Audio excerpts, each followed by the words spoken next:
Okay, so now we're going to talk about how to make the vessel, how to turn it around.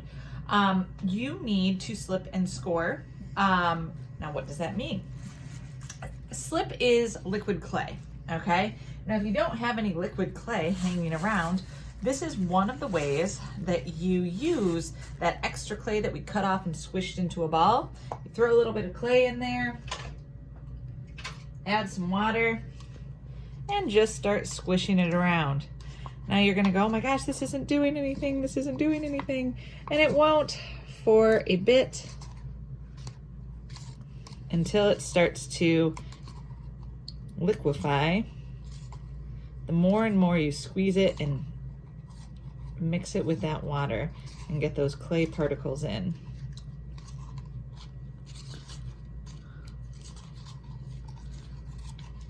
Oopsie.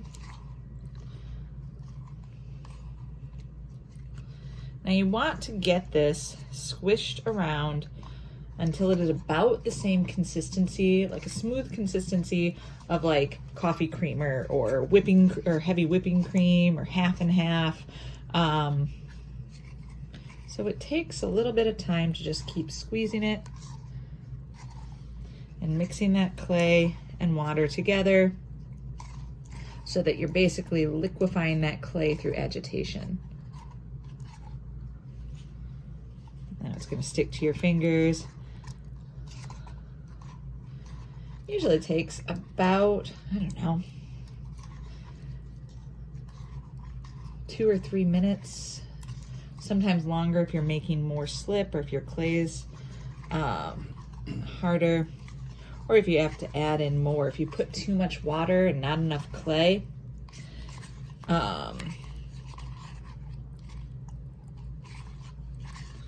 you want the mixture, the slip, to coat your fingers. That's a little thin.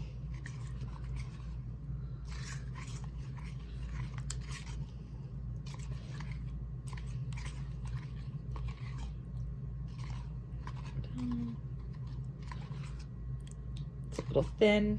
See how drippy it is? I mean, that'll be usable, but you'll need more. So I may just put in, well, that's about right. That's actually pretty good, especially once I get the last few remaining mini clumps out of there. All right, so the texture of your slip should be just like that. Okay, so it comes off your, if you scoop it up, it comes off. Like I said, similar to coffee creamer, you know, like a thick, not Gatorade, something like that. Okay, clean your hands off to the best of your ability. Set the slip aside for now.